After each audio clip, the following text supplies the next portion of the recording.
நேர்களே, இப்போ நம்ம பார்க்க போகிறது ஆர்எஸ்எஸ் மோடியை விரும்பலை அப்படிங்கிறது ஒரு பரபரப்பான செய்தியாக தான் படுது. ஆர்எஸ்எஸ் என்பது ஒரு தாய் கழகம். அவங்க ஏன் மோடியை விரும்பலை அப்படிங்கிறது ரொம்ப பரபரப்பு மட்டும் இல்லாமல், அவங்க எடுத்த முதல்ல வெளியான அந்த ரிசல்ட்டிலே அது மோடிக்கு சாத்தியமாக இல்லை அப்படிங்கிறத சொல்கிறாங்க.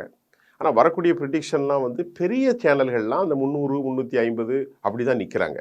வேறு தனிப்பட்ட ஒரு செப்பாலஜிஸ்ட்டோ மற்ற ப்ரிடிக்ஷன் பண்ணுறவங்க இவங்க எல்லாருமே ஒரு மாறுபட்ட ஒரு டிசென்ட்டான ஒரு சூழல் அங்கே காணப்படுகிறது அப்படிங்கிறத சொல்கிறாங்க. அதாவது ஒவ்வொரு இடங்கள்லையும் களங்கள்லையும் மாறுபட்ட சூழல். ஆர்எஸ்எஸ்னுடைய கவலைக்கு என்ன காரணம் அப்படின்னு கேட்டால், அந்த இயக்கத்தினுடைய பெட்டர்னல் ஆர்கனைசேஷன் பிஜேபிக்கு அந்த காலத்தில் இருந்து, அதாவது எப்பொழுதுமே ஒரு தாயமைப்பாக ஆர்எஸ்எஸ் இருந்திருக்கிறது. எல்லாருமே அந்த முகாம்களில் படித்து வந்திருப்பார்கள். நீங்கள் பார்த்தீங்கன்னா திலகருடைய காலத்தில், ஹெட்கவாருடைய காலத்திலையும், அதற்கு பின்பு வந்திருக்கக்கூடிய பல்வேறு காலத்திலும், கோல்வார்கர், சாவர்கர், இந்த மாதிரி எல்லாருடைய காலத்திலும் அது வந்து ஒரு மத்தியதர வகுப்பினரை தட உயர் சாதியினுடைய அமைப்பாக அது செயல்பட்டாலும் கூட, இப்போ மோடி வந்த பிறகு ஆர்எஸ்எஸோ அந்த ஐடியாலஜியை பற்றி எதுவுமே அவர் பெருசாக எங்கேயும் பேசுகிறதில்ல. எல்லா இடத்திலும் மோடின்னு மோடி பேசுகிறாரு, மோடி கேரண்டின்னு பேசுகிறாரு, ஆப்கி பார் மோடி சர்க்காருங்கிறாரு, மோடிங்கிறாரு, நான் இது வந்து ஆர்எஸ்எஸ்க்கு பிடிக்கலை.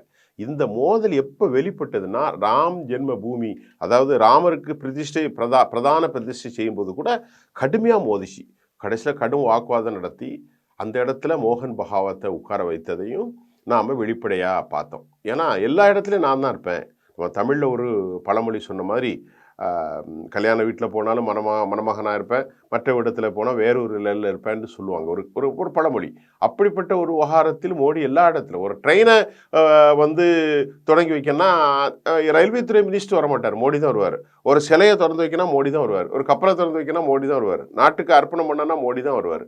அப்புறம் வந்து சந்திர மண்டலத்துக்கு ஏதாவது ஒன்று அனுப்புனா அவர் தான் வருவார். எல்லாம் மோடி மோடி மோடி மோடி. இதைத்தான் ஆர்எஸ்எஸ்க்கு பெரிய பிரச்சனை ஆயிட்டு.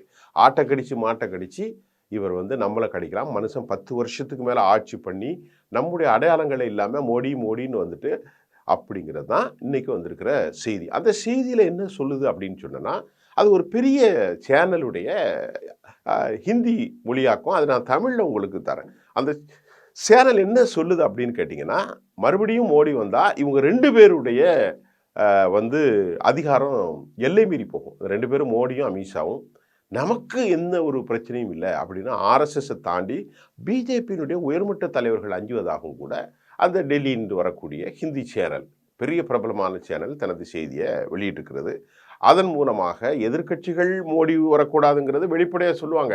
ஆனால் ஆர்எஸ்எஸ்ஸை சேர்ந்தவர்களோ அல்லது அதை தாண்டி பிஜேபியுடைய உயர்மட்ட மக்களோ பிஜேபி வெற்றி பெற வேண்டும், ஆனால் மோடி வரக்கூடாது. அதுதான் அவர்களுடைய எண்ணமாகவும் கவலையாகவும் மூவாகவும் இருக்குது. ஏன்னா அதெல்லாம் வந்து இந்த லோக்கலில் வந்து சிவாஜி சக்கரவர்த்தி மாதிரி இந்த எல்லாரும் பேசிட்டு போயிட மாட்டாங்க. சைதை சாதிக்கு மாதிரி ரொம்ப கவனமாக இருப்பாங்க. இந்த ஆர்எஸ்எஸ்ல இருக்கக்கூடிய மக்கள், அந்த உயர்மட்ட தலைவர்கள் ஞான புத்தியோடு செயல்படுவான். வெளியெல்லாம் பேச மாட்டான். லூஸ் டாக்கெல்லாம் அவங்க விடுறதே இல்லை. அதை அறிஞ்சி இந்த சில விஷயங்கள் மூலம்தான் இந்த கருத்து கணிப்பெல்லாம் வெளியிடுது. ஏன்னு கேட்டிங்கன்னா, ஆர்எஸ்எஸ் என்ன விரும்புது அப்படின்னு பார்த்தீங்கன்னா, அடுத்த ஆண்டு 2025 பிஜேபியுடைய ஆட்சி இருக்கணும். ஆனால் அவங்களுக்கு ரொம்ப பலம். ஏன்னா அது வந்து 100 ஆண்டு கொண்டாடும் போது மற்ற ஆட்சிகள் இருந்தால் சரி வராது. ஆனால் மோடி இருக்கக்கூடாது. அதற்கு மாற்றாக சிதுபோ பிராமண தலைவராக இருக்கக்கூடிய கட்காரி ஒரு நிதானமான போக்கை அவர் கொண்டிருப்பார். அவரோ அல்லது ராஜ்நாத் சிங் போன்ற பெரிய தலைவர்கள் இருக்கிறாங்க. இவங்களை வைத்து ஆர்எஸ்எஸ் மறுபடி வலுப்பெற வேண்டும் என்று அவர்கள் எண்ணுகிறார்கள். இப்போ முதலுக்கே ஆபத்து. ஆட்டை கடித்து மாட்டை கடித்து மனுஷனை கடித்த கதையா மோடியும் அமித்ஷாவும் ஆர்எஸ்எஸ் மட்டும் இல்லை, பிராமண சித்தாந்தத்தை முழுமையாக காலி செஞ்சு அதில் இந்த பிற்படுத்தப்பட்ட தாழ்த்தப்பட்ட மக்களை எல்லாம், தாழ்த்தப்பட்ட மக்கள் இல்லை, இந்த ஓபிசி கம்யூனிட்டி எல்லாம் மேலே கொண்டு வந்து இருக்கக்கூடிய அடையாளத்தை அழிச்சு போடுவார்களோ, முதலுக்கே மோசம் வந்துடுமோங்கிறத ஆர்எஸ்எஸ் அச்சப்படுவதன் காரணமாகத்தான் இந்த செயல் திட்டங்களும் அடுத்த கட்ட பிளான் இருக்குது. ஆனால் இந்த 303ல் 272 + 31 = 303. அப்போ மோடி மெஜாரிட்டி இழக்க வேண்டும் என்றால் அவர் இந்த 303ல் ஒரு 31 சீட்டு குறைஞ்சிட்டாலே 272 கீழே போயிடுவார். 1 அதுக்கு வாய்ப்பு இருக்கா? வாய்ப்பு இருக்குது. எப்படி வாய்ப்பு இருக்குன்னா, குஜராத்தில் போன முறை 26 ஜெயிச்சார். எத்தனை முறை? 26 ஜெயிச்சார். இதுதான் 26க்கு 26. ராஜஸ்தானில் 25க்கு 25, கர்நாடகாவில் 28க்கு 25, சரியா? 48க்கு மகாராஷ்டிராவில் 43, வந்து மற்ற மத்திய பிரதேசத்தில் அதே மாதிரி 29க்கு 26 என்னமோ வெற்றி பெற்றாங்க.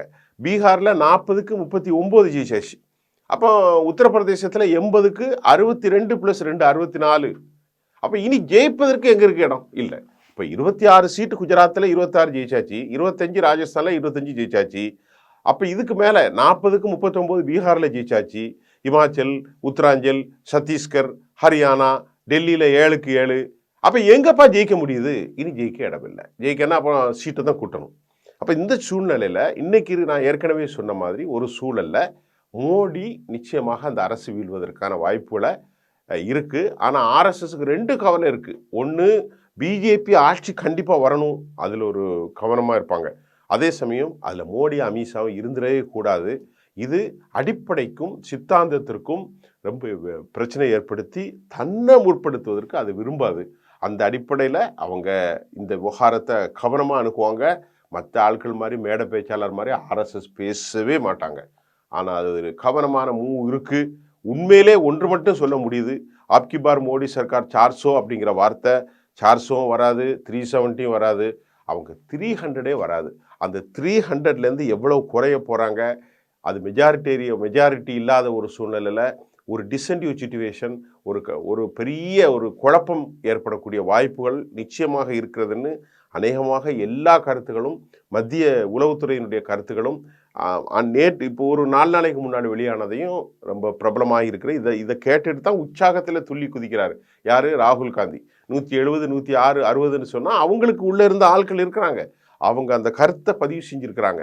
அதனால் எல்லாத்துக்கும் போட்டு கொடுக்கறதுக்கு ஆள் இருக்கும், காங்கிரஸுக்கும் ஆள் இருப்பாங்க.